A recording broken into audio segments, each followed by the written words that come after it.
Welcome to another episode of the Live by EG podcast. I'm Jacob Lara, worship pastor here at Encounter Grace Church. We're back with episode 30, and y'all, I'm excited about this one.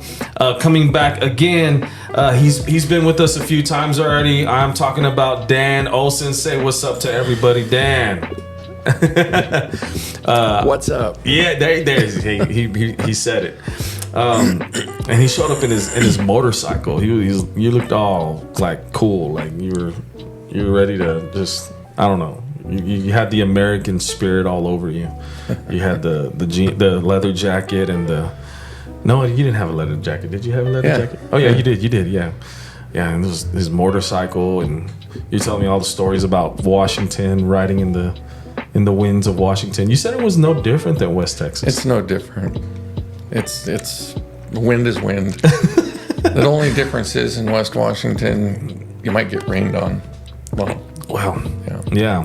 Out here, you might get a gust of dust. Oh gosh, you'll get dirt. When I go work for my dad, there's times where, of course, it's West Texas, it's windy, and I'll take a shower, and when I'm cleaning my ears, I'm getting mud out of my ears. Yeah, dirt clods. Yeah.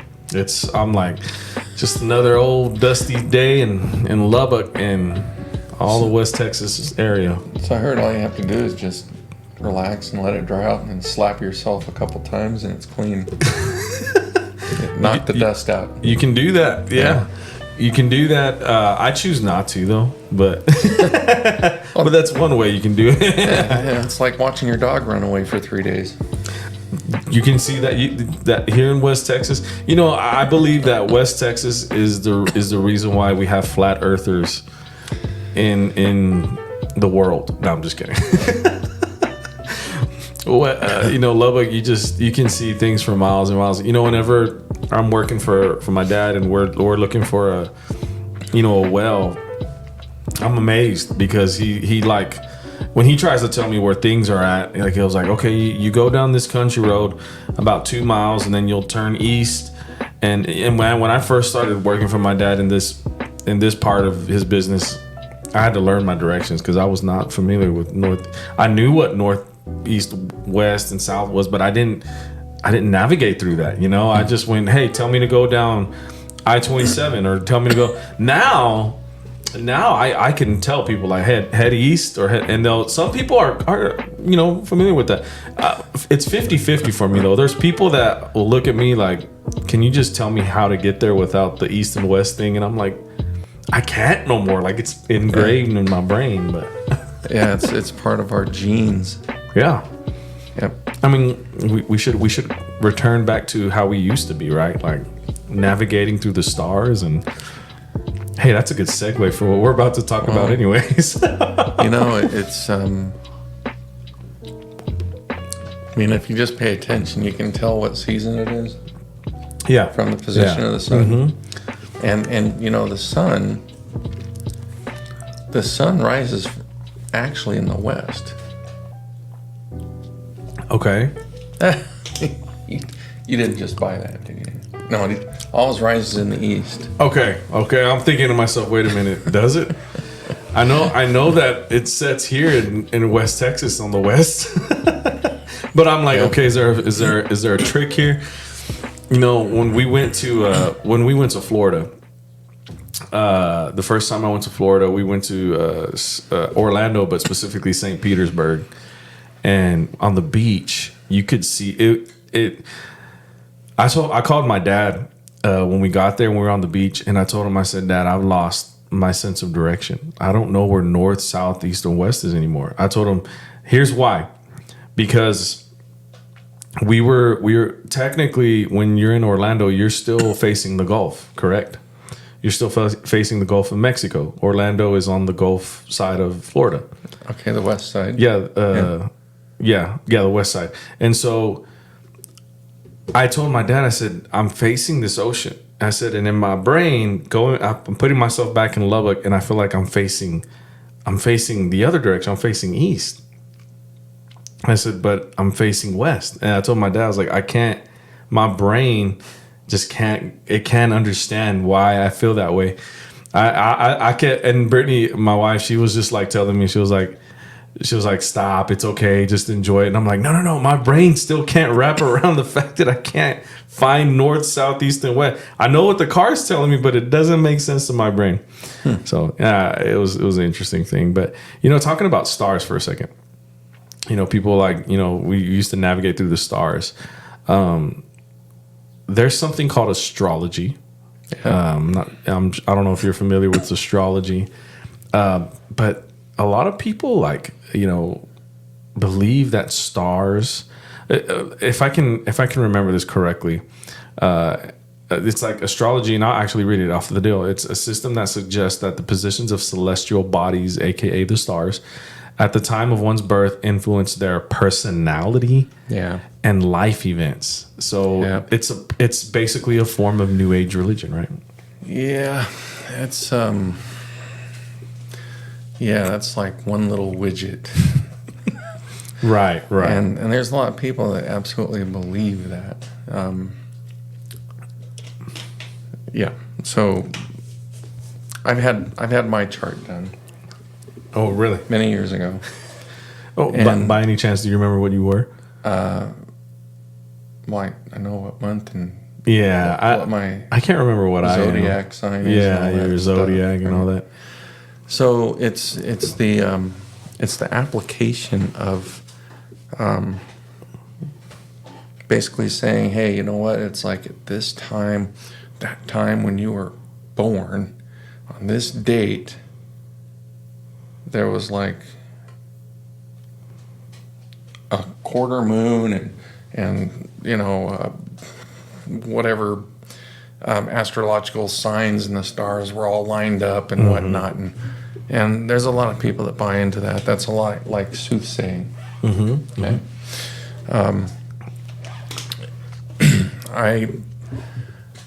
I didn't take much stock into that. I really didn't care about it. Right. But I had mine done for fun, more or less. Right. Even though I was a practitioner.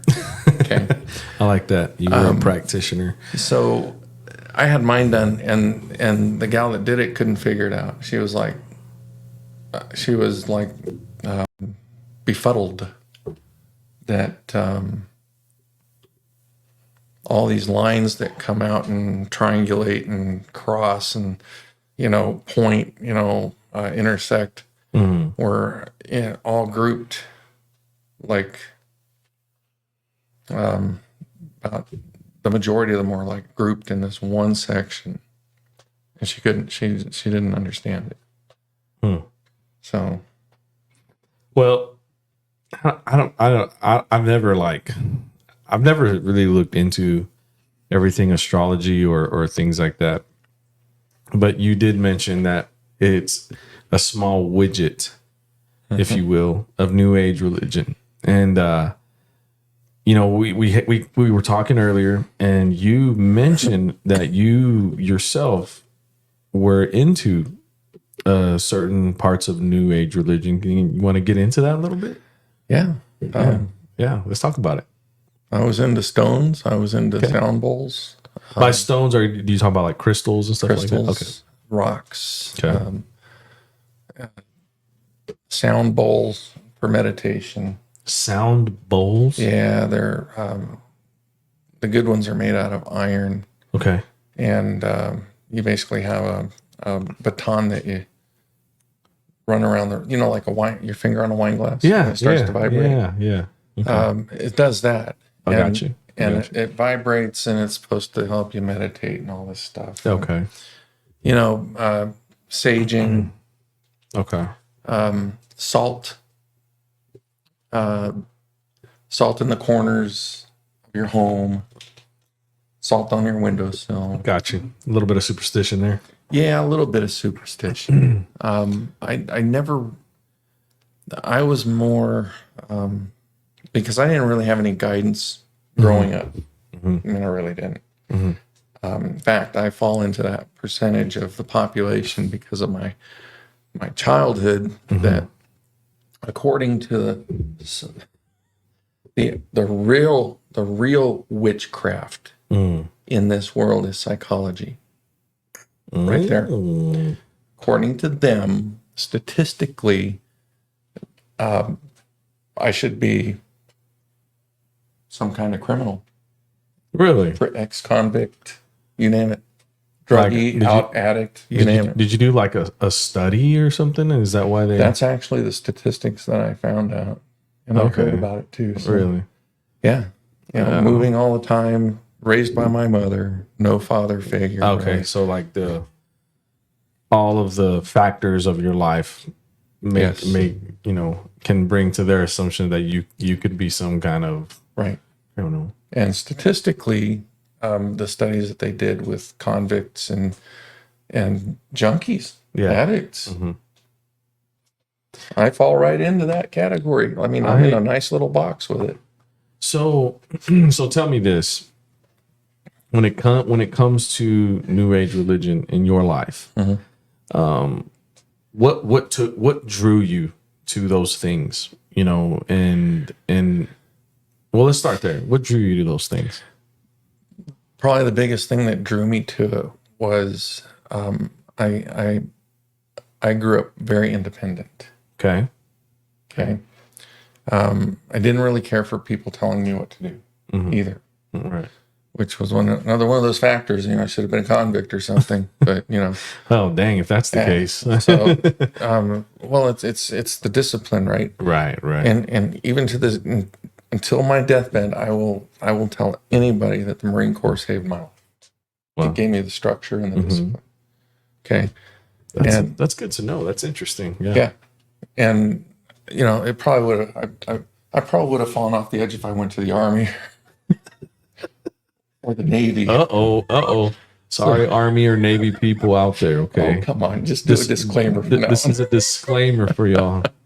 No, but so what New Age religion basically is the main attractant, like shark bait. They chum the waters. They say, hey, you know, this is like the only thing you can really, you know, do, and do what you want. Do as you will. Whatever. Now, witchcraft, they'll say, do as you will. Do as you will. Yeah, isn't that the motto of the Church of Satan? Yeah. Do what thou wilt, or something like that. Yeah. And then there's another aspect to that where it's like a lot of New Agers that I would run with. It was do as you will, but don't harm others. Okay. So, and that, you know, that struck a chord with me, right? Because I would rather treat people the way that I want to be treated. Right. So I'm going to treat people nice because I don't want to be, you know, and I get really, I can get pretty, I used to really get really mad if somebody would, like come after me, like on a personal level, right? Just to do it. And there's people that do that, right? Just to get a rise out of you, right? Oh yeah. And those kind of people, those were the kind of people back when I was younger. I probably would have just smoked them in the face and been done with it. But but the New Age religion was something that appealed to me. I wasn't raised in church. A gal that was a big friend of their family was a minister in I can't remember. I'll remember in a little bit. But she was a minister her whole life, and you know, so I took on a couple different, you know, like couple different religious points of view, and the New Age fit that mold. So it's like the first thing I ever bought that was New Age is I bought a hematite. Okay. That's a rock, right? Like a stone. Yeah. Yeah, you can magnetize them and stuff like that, but I bought one that was not magnetized. And that was supposed to represent protection. Protection from what exactly? Pretty much, Like evil spirits or yeah. bad energy. Whatever you want to lay onto it, right?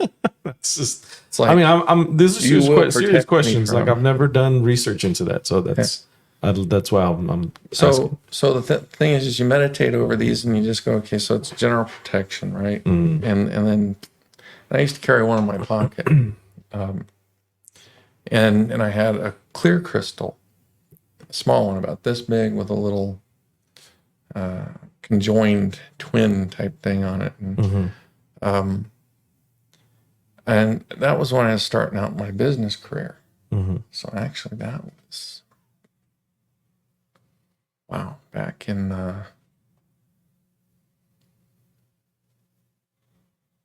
89, 90. And so different stones represent different things in the New Age stuff, right? So it's like a clear crystal. It's supposed to give you clarity of sight, like insight, right? Right. Like read you. Yeah. But I never really, sat there and went, I know what you're thinking. Right. None of that. Right. It was more, I used it, I thought of it more as an intuitive thing, right? And so I had my hematite, I had the crystal, and I'd usually carry those around with me, one in each pocket, even at work. Wherever I went, I had it with me. Then I started graduating, right? And I started really doing some meditation, deep stuff. Saging, so burning sage at the same time I'm meditating. And I gotta say that there's something to be said about meditation, which prayer is also a form of meditation. And there's a lot of times where I'll be praying and I'll just be sitting there, and then it's like I go quiet. And I just kind of drift around in my head. And it's like, okay. It's like, okay, so let's get back on track and and do my prayer and speak to Jesus and the Lord and do my thing now, right? But the meditation that I was focusing on was more in line with metaphysics, actually doing things in the meditative state. And so I'm going to make a disclaimer. What I talk about here is nothing anybody should do. Absolutely. I mean, June of last year, I gave myself to Jesus. So that's all history. Right. So I'm just here educating people about basically going through what I've done and what I know about it and the things to look for. Okay. Right. People who carry stones in their pockets, crystals, stones, they're into the New Age stuff. And there's actually people that will tell you that they are a Christian, and they'll have a bag of rocks in their pocket or in their purse. And then, you're like, really? So in essence, what is going on with the crystals and the stones, right? Is it's a form of idol worship. Right. Yeah. Okay. You really take a look at it. It's actually a form of idol worship. Instead of carrying around a little thing, in your pocket that looks like some kind of little miniature figure of whatever you're worshiping. Yeah. It's the same thing. It's in the same line as people worshiping, Armani suits, and it's like, but they can't, someone can't afford to feed their kids or something, Yeah. right? Yeah. Yeah. They'll the fashion industry, everything, fashion, sports, Yeah.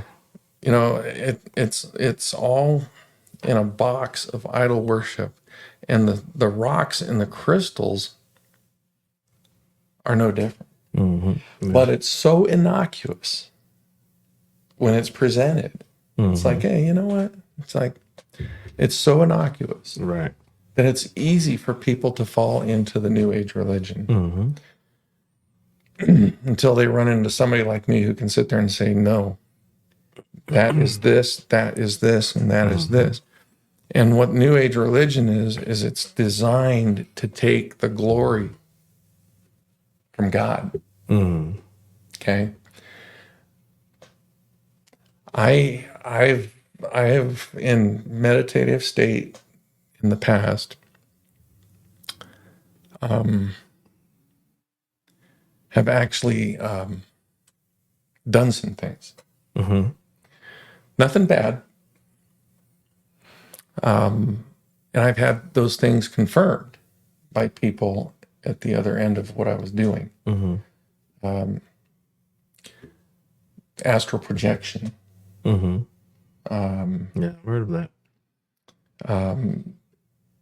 Yeah. I mean, and I've had people confirm that, when I ask them some questions, they'd be like, that's what that was? Yeah. Reiki. Reiki is energy, like some kind of energy healing or something like that, right? I never really got into any of those things. But I did get into energy vortexes, the crystals, the sound bowls, the meditation, the saging, to do basically to fit my mold. And it's so broad and there's so many aspects to it that anybody who's been like me in the past, it's really easy to go, okay, give that a try. It's like, whatever. So when looking at all this stuff, I can see where, and I actually know somebody personally who believes in God, but they've kind of picked up on some of this, and they don't do everything, but there's this what is it called? Shamanism. There it is. Yeah. Where they've kind of become they've dabbled with shamanism, but they say that it's not witchcraft, or they say it's not against God. It's just practices that they're working on for like personal healing. And I like what you said earlier. You said these things are not glorifying God, and they're not, Right. that God is not in the, and think about it, where in scripture, because at the end of the day, that's what's going to give me the truth of what I actually need. Do I need a stone? Do I need crystals? Do I need, to drink a certain concoction made out of, all these different things? Yeah. I mean, I don't see that in the Bible, but then again, there's a lot of things that are not very clear cut in the Bible. But what is in the Bible is that I do see that there's a man named Jesus Christ who came and died on the cross for our sins, and he was as real as you and I. He's as real as this table that we're, and these chairs that we're sitting on. I mean, he was real, and there's evidence, countless evidence to prove. And the fact that he came not only to die for our sins, but to give us a life that's full of abundance, that doesn't have to revolve around crystals and things like this, and to know that he also gives us spiritual authority.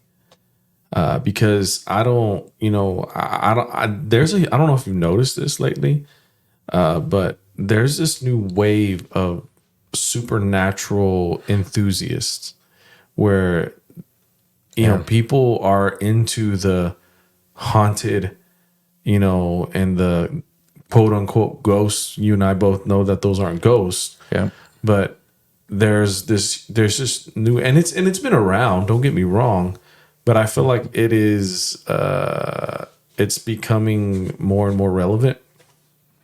And so people are embracing this supernatural realm, but it's like they're forgetting, the whole point of there being a supernatural realm is because that's the realm that God gives us authority over.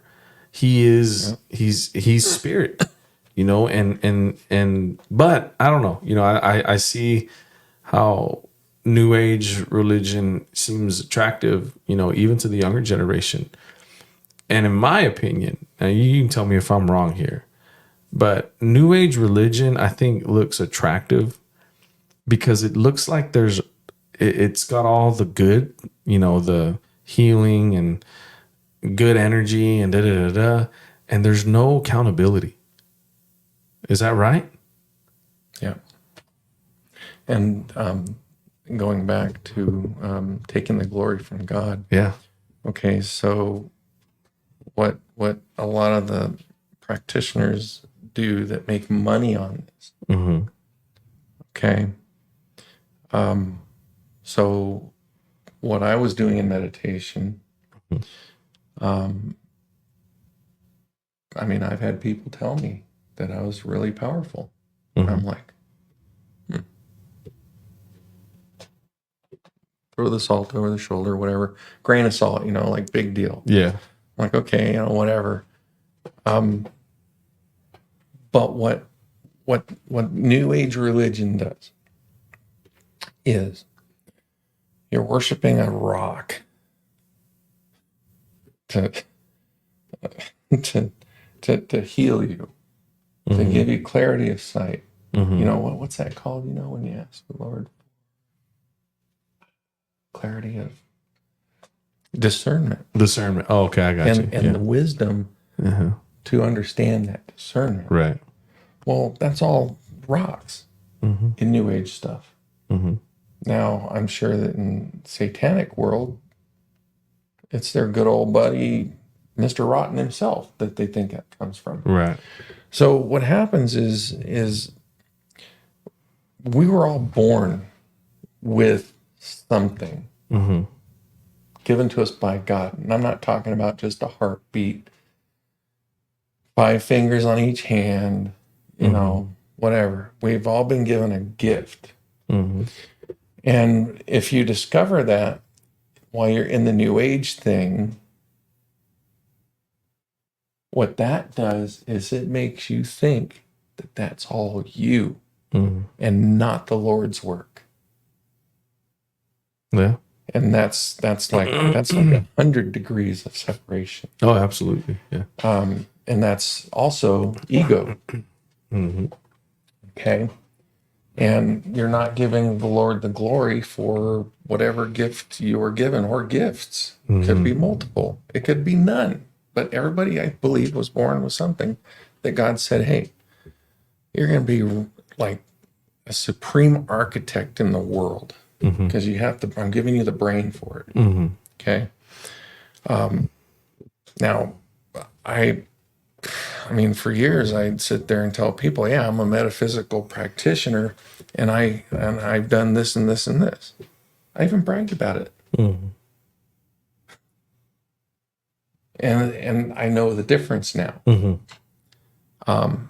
So what I do now is I actually pray to the Lord for discernment. And I've always had a pretty good intuition in most cases. Right. Most cases. And I never attributed that to the Lord. But I asked for the discernment.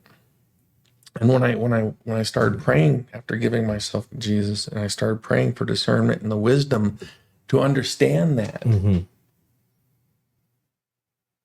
I've been able to go back to some of the things I've written down in my journal about dreams that I've had, and especially when I'm reading the Bible, Mm-hmm.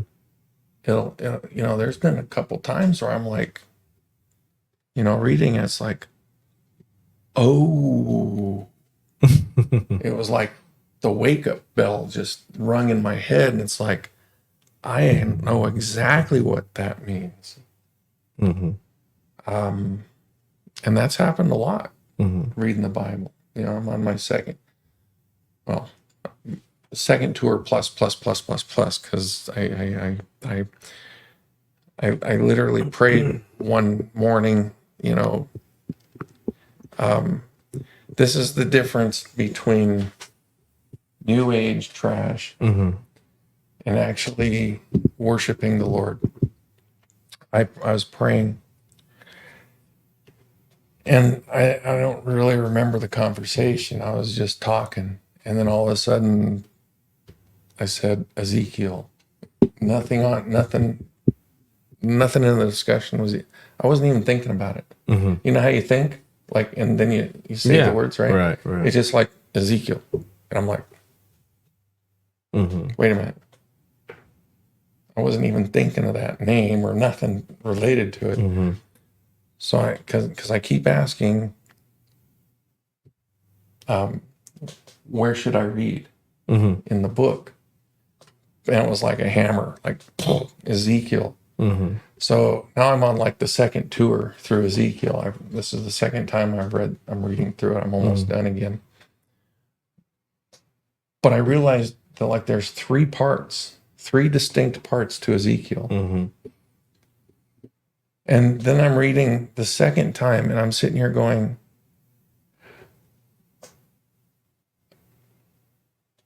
a lot of this stuff in Ezekiel that happened, whenever it happened way back there in the Old Testament, Mm-hmm. is the same thing that's happening today. Yeah, absolutely. In this time. Mm-hmm. And it's I mean, I never had that insight before. Yeah. In fact, I couldn't read the Bible. I was like, man, I can't even. It's like, I don't know what they're getting at here, right? Yeah. But now I understand it. Yeah. So, taking the glory from God and proclaiming it your own is a major issue. Mm-hmm. And that's what New Age religion is designed for. Yeah. It's designed to remove people from the Lord, make them think that a rock is going to do something for them, or a sound bowl, or burning sage, Mm-hmm. or whatever. I even went to a class that they had in Washington. Now, Washington is full. Western Washington is full of New Agers. Really? Yeah. Well, I think I saw I read a deal not too long ago that said the state that has the most non-believing, excuse me, the state with the most, the state with the least amount of Christians is Washington. I think that's what I can believe. I think that's what the and then next one to that I think was, it wasn't I think it was California. I can't remember. I wouldn't doubt it. Yeah. It was just that whole area.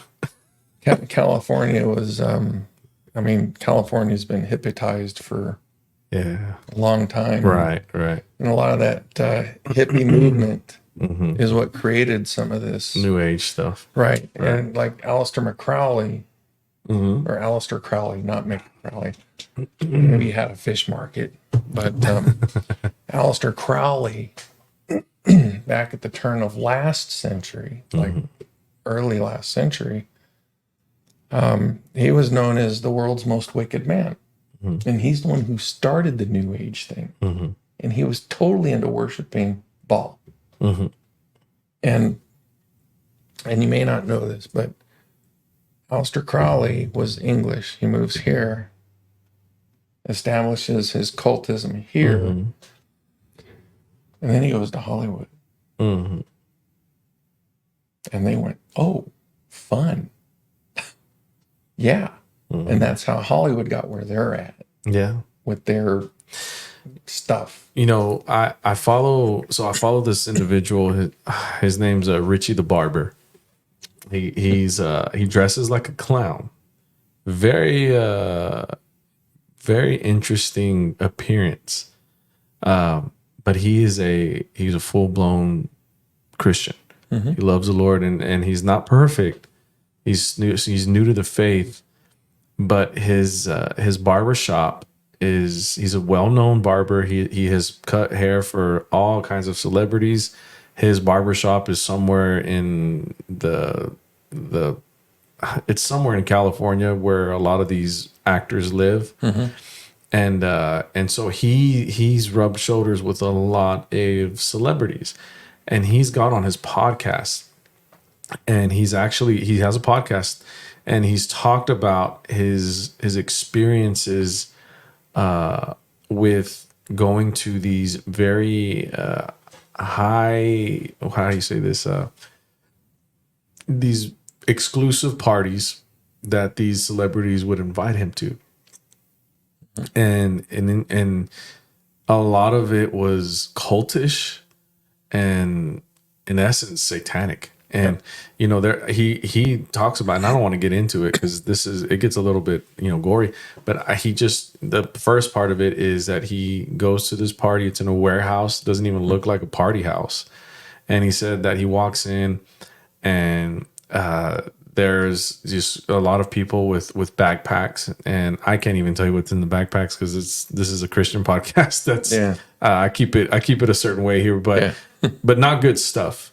And then the stage, he mentions there's an actor. A lot of people would know him if I said the name of this actor. He comes out on some movies. I can't remember movies now. I can't remember the actor, but if I remember, I know everybody would know his name. And he's in a chair, and they're doing like cultist stuff to him. Like, I don't even want to talk about what they did to him. And then they bring out a lady, and they do the same kind of weird stuff. And I say all that to say that there is a lot of elite, quote unquote. I say quote elite because I don't see them as elite, but these elite people that, you know, pride themselves in being high and famous. They believe this stuff. They believe this new age religion stuff, and it's cultish. And I'm not necessarily saying if you believe in astrology then you're going to go sacrifice somebody. No, but it's all connected. It's all connected, and I think that's what people need to be aware of.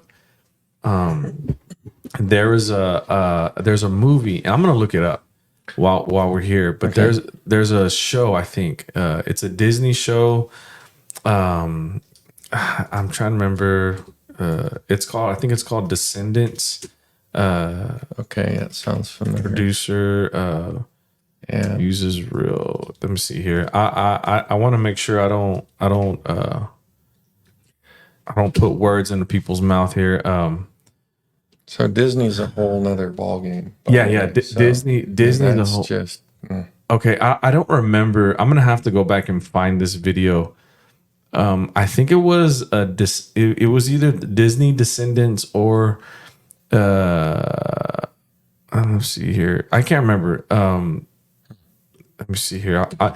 Anyways, sorry, I'm getting sidetracked here. But there's a Disney producer who it's a kids show, and she's actually talking about this herself.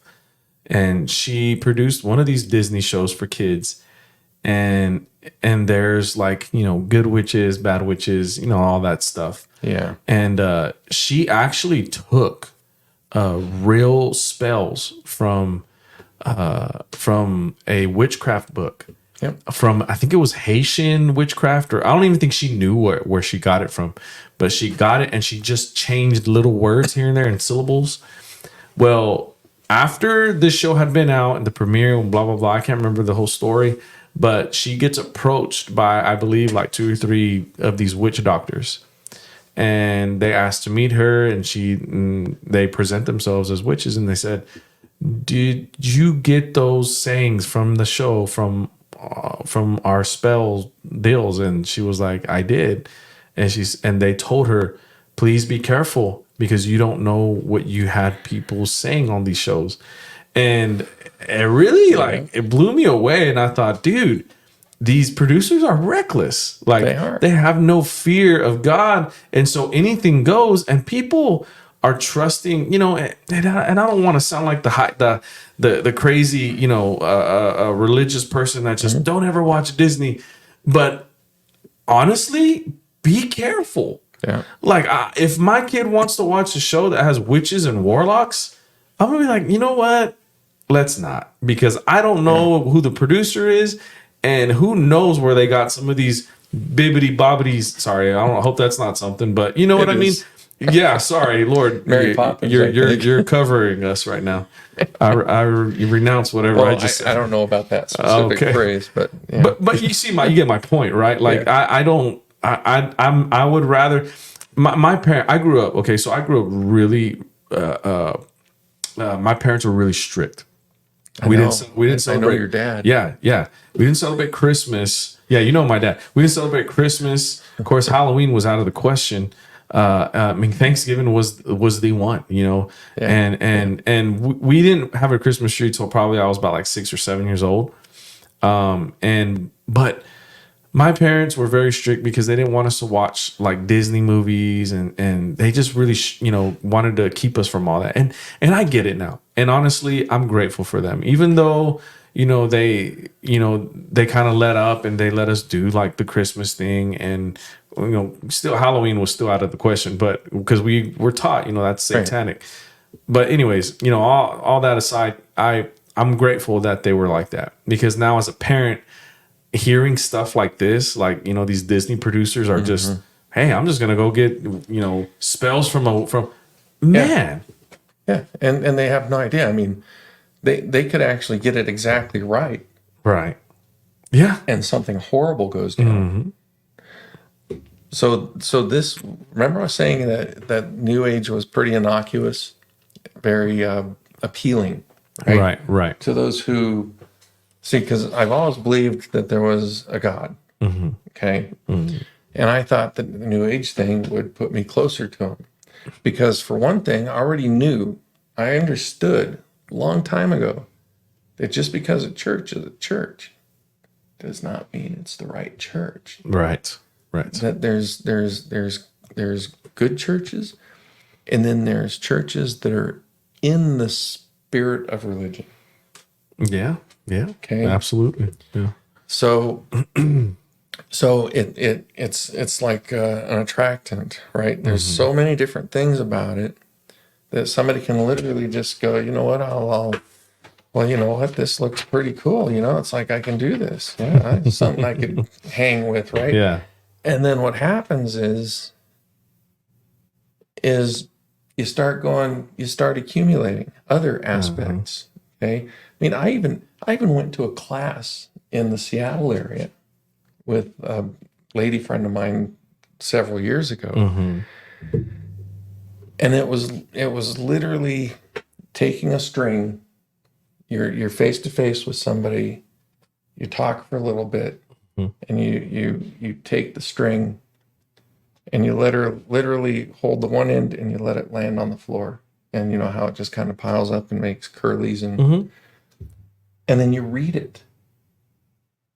You read the string. You can do it with a necklace chain or a string. World?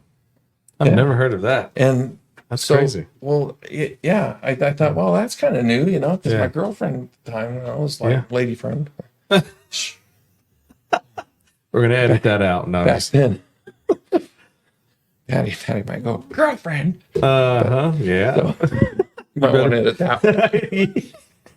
Anyway, so I'm paired up with this woman that I don't even know, and it's like, okay, so we're talking for about 5 minutes, and I go, you want to go first, me? She goes, you. So I'm like, okay. Did about a 1 minute meditation on it and dropped it. And I'm looking at it, and I'm telling, so the whole thing was that you're supposed to read the pile of string. And I started telling this gal stuff, right? And when I look, a couple times I go, did what I just say actually connect with what your life? And she's like, so I went ahead and finished it. And she's just sitting there and she goes, you hit the nail on the head. And I'm like, okay. I don't think I'm going to run around reading strings I throw on the ground. Yeah. But it was interesting. Mm-hmm. And that's how they get you into it deeper and deeper and deeper and deeper. Right. And then the deeper you go, the further away the light of the Lord is from you. Mm-hmm. Okay. Same thing with various industries. Mm-hmm. Take movies, for example. Mm-hmm. I remember the first time that I heard a swear word in a movie. Mm-hmm.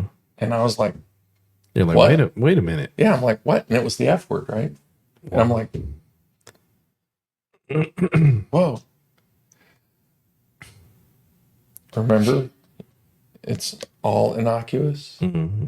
You get interested in this little thing, and then you start accumulating here and there, and pretty soon you've got this whole bag of tricks, right? Mm-hmm.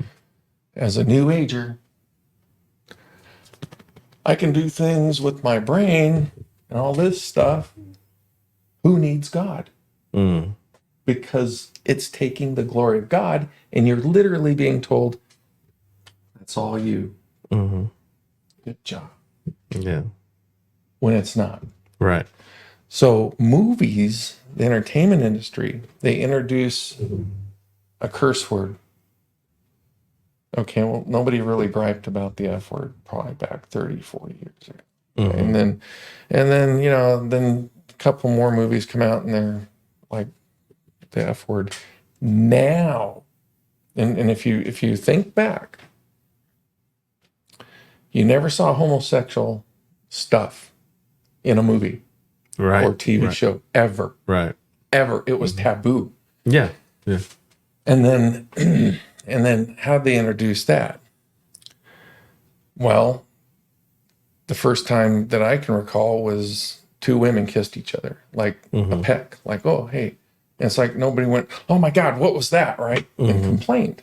Mm-hmm.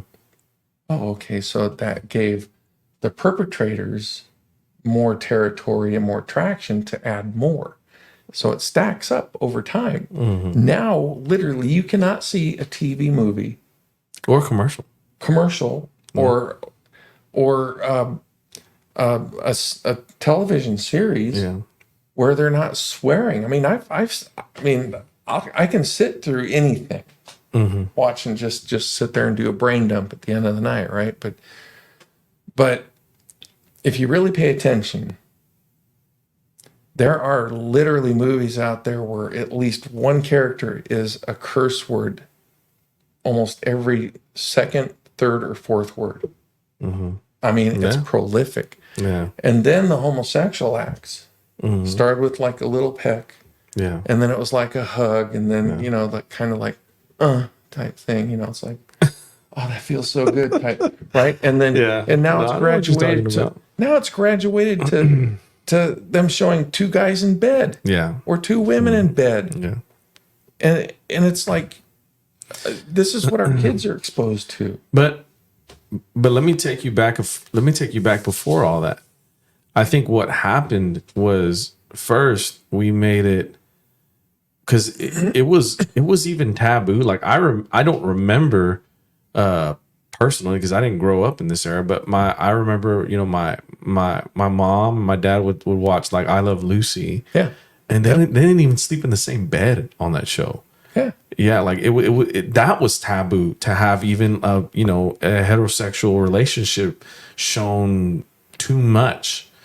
And so I think because our culture broke those barriers, then it's like you said, then it went from just that to then from heterosexual to a homosexual. Yep. And then all of a sudden it's it's everywhere. Like once you break the barrier here, it's just going to get worse and worse and worse and worse and worse over time. Yep. A little leaven leavens the whole lump. Like that scripture says. And when I think of, when people talk about all this stuff, I say, man, if you've studied Roman history, a lot of things that we're seeing right now that are just like, okay, let's talk about, the homosexuals thing. It was taboo, 20 years ago, 30 years ago.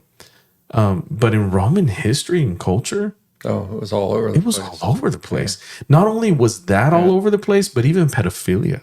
Yeah. Pedophilia. And I don't know if you know this, but in the UK or I think one of the countries there in Europe is trying to take pedophilia and say that it is not a crime, it is a mental disorder. Yeah. And therefore we're not going to incriminate somebody for having pedophilia. We're going to medicate them. And it's just, where are we going now? It's right. I feel like there's nothing new under the sun. That, like that scripture says, there's nothing new under the sun. We see this and we cringe, we get upset, but it's almost like, man, the enemy is using the same things he used back in the times when Jesus came. Yeah. I mean, Jesus came during the Roman Empire, and at the Roman Empire's, during their occupation. Yeah. Well, not, but during their prime, like they were getting it. They were getting countries. They were the country, and they were going through all this. It's interesting. You think about it, but Jesus came during a very politically driven, sexually immoral, and just corrupted. Yeah. It's very similar to our culture today. Think about that. Now, it may not be as dirty and as out there, but it's there. Right. And you, like I said, you can see it in movies and in commercials even. My gosh, I remember the first time I watched the Super Bowl. It like made headline news, and one of the, I think it was, I don't even remember who it was, but it was a model that did a Burger King commercial, and she's like half naked through the entire commercial. And I just remember I'm there as a little boy watching the Super Bowl thinking, what did I? It's like, wow. What's that? I was a young boy, Yeah. But it that those things, and hey man, when I got older, I'm not saying that commercial did it for me, but those things expose you for a young man to get addicted to pornography. It normalizes certain activity, and all of a sudden, women are not women; they're things. They're pieces of meat. Yeah, and I hate to say that. I don't think they are, but that's what culture. That's what these things do to them. Yeah. Do to men's brain, and that's just one thing, right? I mean, you can go on and talk about a lot of other things, but this is. Going back to what we're talking about, I think New Age religion, is dangerous because because you're basically saying there's no accountability here, but there is, healing and there's good energy and there's, there's, all these therapeutic things. And so come and find, your peace and your niche. Yeah, find your niche. Yeah. And that seems a little bit more enticing too. And I would imagine that this younger generation might even be more attracted to New Age religion because of that factor that, hey, come find yourself here and never be held accountable. It's not going to be written in plain English, but you'll feel that, you'll see, oh, okay, this is so my understanding is there's certain Jewish holidays that are on like a new moon, if I remember correctly. Okay, so here's one of the things with New Age religion. They use words like abundance. The Lord provides you abundance. Right. But here's how they twisted it and took it from the Lord. and made it a personal thing Okay. that you yourself can make your own abundance. Okay. You can write yourself a check and make it to the universe. Okay. Well, you make it to yourself, and you basically, what you're doing is you then put it in an envelope, and then you meditate over it, right? And you're asking for it's a check for abundance, right? Or a letter for abundance on the new moon. Okay. And then you meditate over this, and you set it on your table with your crystals and your sound bowls and stuff like that. Right? Okay. And it's also classified in the metaphysical or the New Age religion as laws of attraction as well. So it's laws of attraction bringing you abundance. See how that works? Okay, when really it's just your brain at your own job that's actually making you your money, and your own intelligence going, hey, you know what? I'm going to buy a piece of, I can do this, man. I can buy a piece of income property, and man, it's like, and they think it's that check or that letter for the abundance that they prayed over or meditated over on the new moon. And those are the things that I'm talking about. It's like everything else. You just from your own capabilities in your life to generate your income, you start giving credit to those things that you normally would be able to do in your normal life. And now it's a practice for you. It's basically a religion of your life. Yeah, it's in New Age religion, you can develop your own religious style. Right. That's what it is. Now, if you get mixed up in people, it's like I had somebody I won't mention, but she was a witch. Okay, and all I had to do was say, hey, so got any spells? And she gave me 2 for some things I was dealing with at the time. You know, she was in another state and I was in Washington. And I'm like, that I had a problem with. Spellcraft. Forget it. I mean, I could have done it if I wanted to. But I won't go that far. I didn't want to go into that area. Because then it's not just all these little aspects I pick up on the New Age thing. Now I'm actually trying to take a bigger bite of the wrong direction from the Lord and putting a bigger rift between that and Him. See where it's going? So it's the same thing they do with the entertainment industry. They've created a normalization where it's normal to swear. It's normal to just.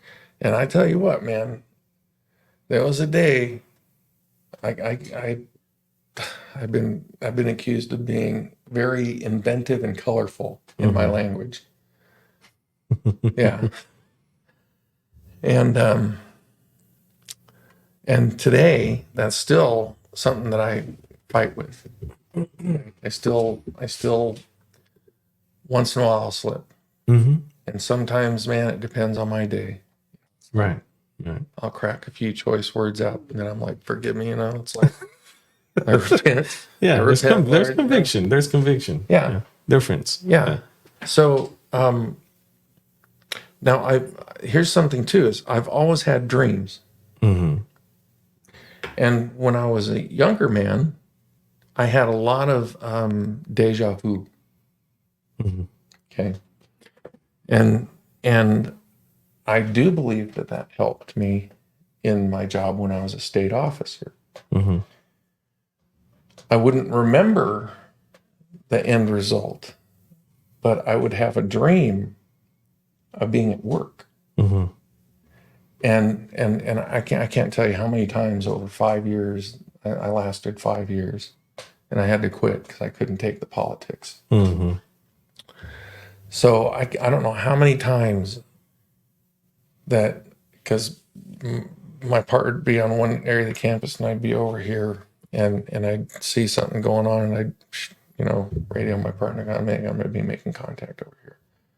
So I need you to start walking over this way, over at the corner of like the bookstore or whatever, right? Mm-hmm.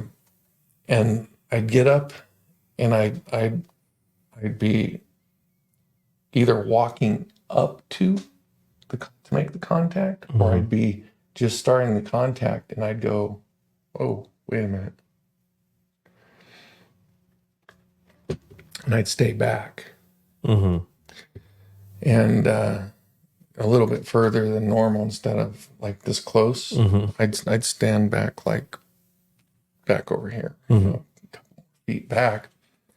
And if it really hit me that I remember seeing this in my sleep, then I'd literally put my hand on my baton, and it was one of those swivel handle ones. You don't mess with those. Mm-hmm. If somebody who knows what they're doing with those, you don't mess with somebody with a swivel baton.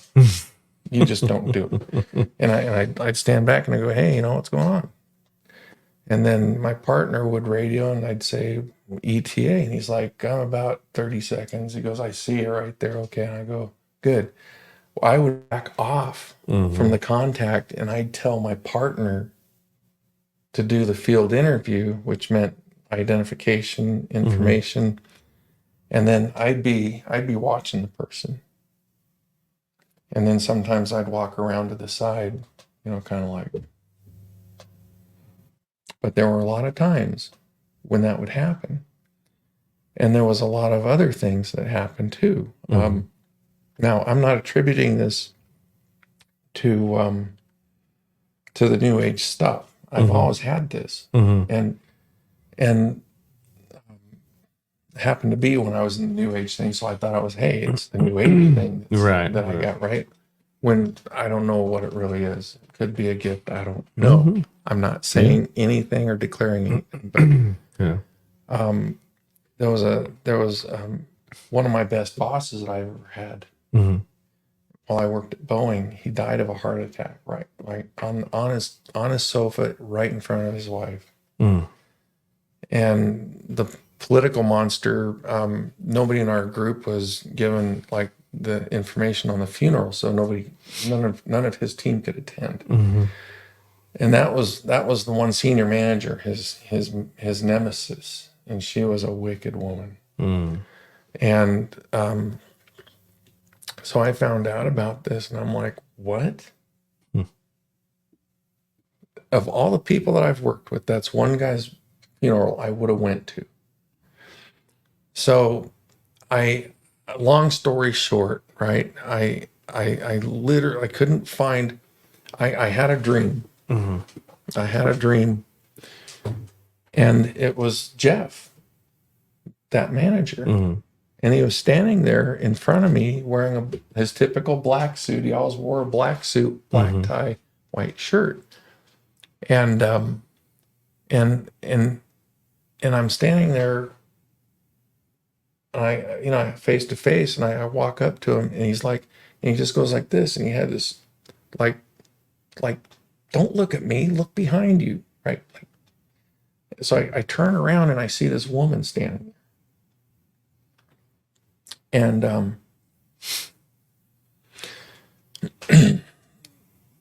I'm like, okay, I'm like, well, who's that? I've never seen her. So I start walking towards her, and she's probably, how tall Patty is to me, right? About the same height. Okay. And I'm walking up to her, and I see that she's looking directly past me at her husband. It was his wife. Mm. I never met her in my life. Mm-hmm. And I walk up to her, and then as soon as I stop about this close, and she just did one of these things. She looked up at me, and her mouth fell open. And I'm like, I'm looking at her face, and I'm like,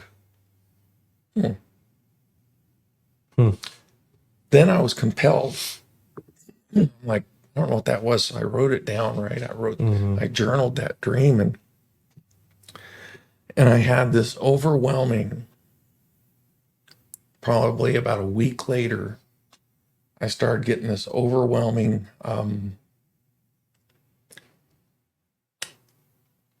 it was almost like, it wasn't almost like, I had an overwhelming sensation that I had to find this woman for some reason. Yeah. Okay. I thought of everything, and I found the obituary page from, the mortuary, and I'm like, oh, and the page was already shut down, so I paid to reactivate it. And I put a message in there, hey, Jeff. It's like, I worked with Jeff. I'm like, I wish I could have been there, And I was hoping somebody would reach out, but it was like silence. Mm-hmm. So I posted something else that gave just enough information to not make me look like a lunatic, but to entice somebody to reach out to me. Right? Yeah. And she reached out. Wow. So I come to find out that about a year and a half after I made contact with her, had lunch with her and stuff, and she told me a couple years after that we kind of fell out of comms with each other, and she goes, I was going to commit suicide. Wow. I'm like, she's got 2 sons. They have wives and kids.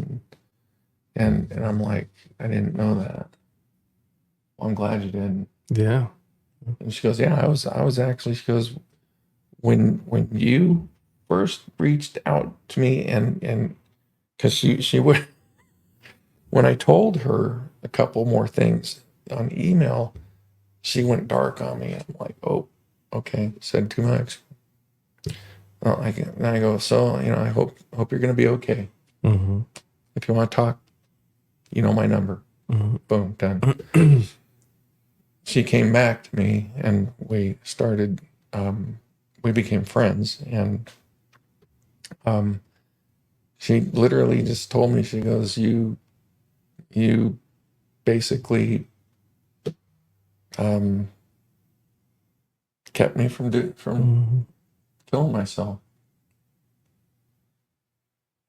And I'm like, wow, okay.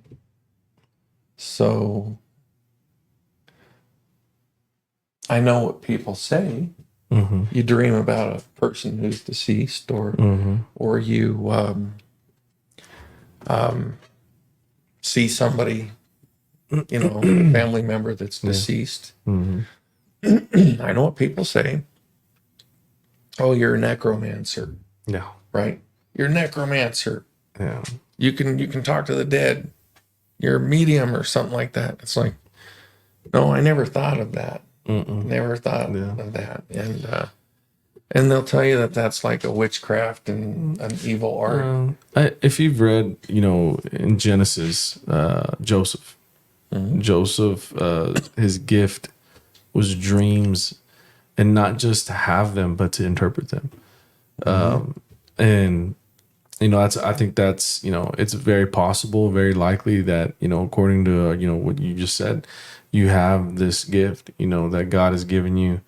And that's what's awesome about the body of Christ, is we all have these different gifts. Yeah. And I think that, is powerful, because to God be the glory that he gave you that. And that's before you were even,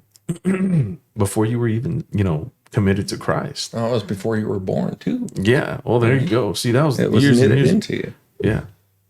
And so God, and that's another thing too, is I've heard people say, well, God, couldn't, use somebody like me. Well, hold on, because God used unsaved people. He used animals. God will use whoever he wants to, how he wants to, when he wants to. He's sovereign. Yeah. But the beautiful thing is he looks at us and that he looks at us with eyes of love, with eyes of passion. And there was a purpose. There's always been a purpose for you, Dan.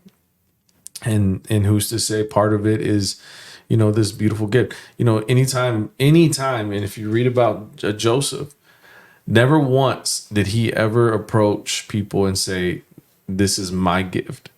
But he would always give God glory and say, this is what God is saying. And I believe that, walking in such a powerful gift like that, it's very easy for the enemy to come in to people and say, well, it's you. Going back to the New Age thing, right? Yeah. Oh, it's just you because you have this. Exactly. And it's just in you.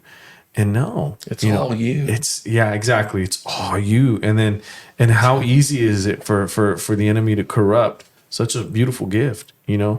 He does that to people all the time. Think about a lot of these singers, these wonderful singers that started off in church and now they're out, singing secular music. I can give you a lot of examples. Beyonce is one of them. Another one is Katy Perry. I mean, these are women who grew up in church, who knew better, but the life of celebrity, enticed them, and the gift was corrupted. Money. Money.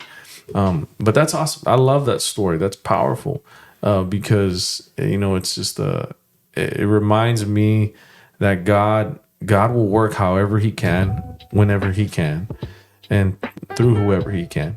And I believe that you have a powerful testimony that I know we can continue on about the testimony in your life, and we're gonna have to keep going on it. But man, Dan, it was a good conversation, and I don't know, man, you got any last remarks, words, anything you want to close off on? Anything that is not anything that's not of the Lord when it comes to worship, New Age religion is 100% a snare. That's all it is. That's all it is. It is designed to make you feel like you're the power. Now, granted, if we're living right, and we're in, there's no reason that we can't heal people. Right. Okay. Right. That's in the Bible. Right. That there's no reason that we can't heal people at all. It's just our own corruptedness that disallows it. So you have to look at all the corruption, all the things that are corrupted. Even the fashion industry is corrupted. Yeah, I mean, some of that trash they come out on that runway with. Oh my God. Yeah. They use the oldest sin in the book to sell everything. Yeah. Sex. Yeah. The female body. The male body for the women. Some of it though, I've seen some of the stuff that comes out and I'm like, it's not even, it doesn't even make sense. Right. I've seen them come out like to fashion where it's like they're wearing their clothes backwards. I never even wear anything like that. Yeah, like who would Like I wouldn't even, if I were ever to be in the fashion industry, I don't think I could even make something. Yeah, I'd be like making suits, and, you know, just regular old suits. Yeah, I remember. I'd be boring. You know, speaking of, yeah, right. I mean, gosh, I'm not that creative, but there was I remember a long time ago, Katy Perry. Now that I'm talking about Katy Perry and fashion, she showed up at like an award show and dressed in meat, raw meat. Yeah, I heard about that. And I just thought to myself, what are you thinking? Like, first of all, raw meat, like, yeah, there's diseases on you, bacteria. Like, that's not even like, it's like, who's gonna sit next to you? That's what I want to know. yeah. Like, I think my armpit's cleaner than her dress at that point. Goodness gracious. it's like throw on the barbecue or something, right? Yeah, man. I don't know. If I was somebody, I'd be like, hey, you mind if I just take one of this T-bones? Barbecue. There's a lot of money right here. Like, soak it in good alcohol first so that it kills everything. yeah. Oh gosh. Anyways, man, but this was a really interesting talk. I know New Age religion, there's so much to it. The good thing is you came out of it. Yeah. God called you out of it, and man, we didn't get to talk about that, but I think that's maybe for another time. But I know that if there's anybody out there that maybe, you know, a lot of I've met a lot of Christians who dabble with maybe they don't do the Reiki or the law of attraction or even shamanism, but I have met a lot of Christians or seen Christians. Sorry, I better say that right. I've seen a lot of Christians that do like crystal healing stuff and astrology. Like they do the horoscopes, and I'm like, what are you doing? That's not God. That's not right. So in Ezekiel, okay. If you are so basically our job, right? Especially if you're a watcher, okay. Our jobs in whole, when it comes to our faith, is you see somebody doing something wrong, right? You're supposed to say, hey, you know what? That's so unrighteous. It's not even funny, right? Like, you know, and if you know plenty of scripture, you could probably say, you know, in the Bible it says this and this, right? And if you don't do this, then that person's blood is on your hands. And the same thing with somebody who appears righteous, or somebody who's like, yep, I'm so righteous. You know, it's like, you know, I mean, like, there's all kinds of clergy that are like, they're leaving because they've been corrupted. Yeah. And they're getting pushed out. Yeah. Right? So even the most righteous person is not perfect. Right. They might say something under their breath, and you're like, wait a minute, did I just what? You know, it's like, speak life, not death. Okay, and you need to repent for that comment. Please repent now. I'll pray with you, right? Yeah. Because if you don't, if you're trying to walk in the way of Jesus and the Lord, and you don't do that, their blood is on your hands. So you're holding the bag as soon as you hear it. Right. As soon as you see the demonstration of some wickedness or a sin, God gives you the bag of trash right there. And it's like, I don't want that in my hand. So hey, you know, dude, come on. Yeah. You just said you wanted to whack that person? Yeah. Hello? Are you a Christian? Yeah, so? Okay. Can I please ask you to repent that? I'll pray with you too. Yeah. Yeah. Okay? Yeah. And, you know, and there's some of these people that are so righteous in their own mind that it's like somebody approaches them like that, Yeah. And goes, hey, you know what I just heard? It's like, you know what God thinks about that? Mm-hmm. You know what Jesus thinks about that? Yeah. Yeah. But they're get away from me. I'm holier than thou. You know, it's like, oh, okay. Mm-hmm. Pharisee right there. It's unfortunate that, you have a lot of Christians like that. But, we just continue to love, continue to walk in the shoes that Jesus called us to walk in. And that can be a challenge at times, especially whenever you deal with people who are prideful, who are resentful, who are unforgiving, who are divisive in nature, whatever, you fill in the blank. But thank God that he gives us the authority and the power to even have control over our own emotions, over our, I heard somebody say this: control what you can control. Don't try to control anybody else.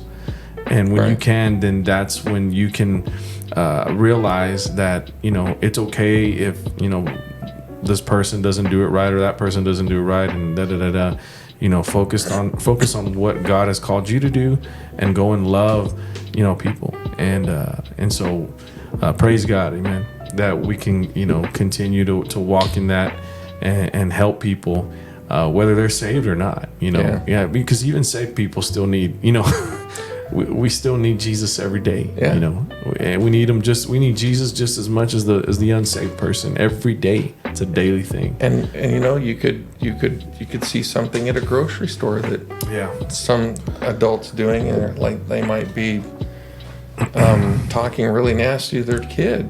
Yeah. And it's like, a lot of people say, oh, that's not my business. I might even say that, depending on what's the situation, really going on, right? But, I'd be watching. Absolutely, yeah. And then I'm probably the kind of person that would actually, probably say something. Yeah, right? yeah. So something more like, your kid's probably going to grow up to be saying the same kind of trash you just did. Yeah. Right? Oh, yeah. That's a whole nother topic. So right, but yeah. To be in the right, if you want respect from your child when it grows up, you got to also respect the child, but not to the point where the kid does what he wants. Yeah. Right. Spare the rod, spoil the child. Absolutely. Yeah. Man, we can keep going. Dan, it's been a blessing. Man, look at that. Everything's dark now. Mm-hmm. Hey, church family and friends, we're glad that you can join us once again here on the Live by EG podcast. Hey, don't forget, if you haven't yet, hit the subscribe button on our YouTube channel. Follow us on Facebook. And also, if you haven't yet, download the Encounter Grace app.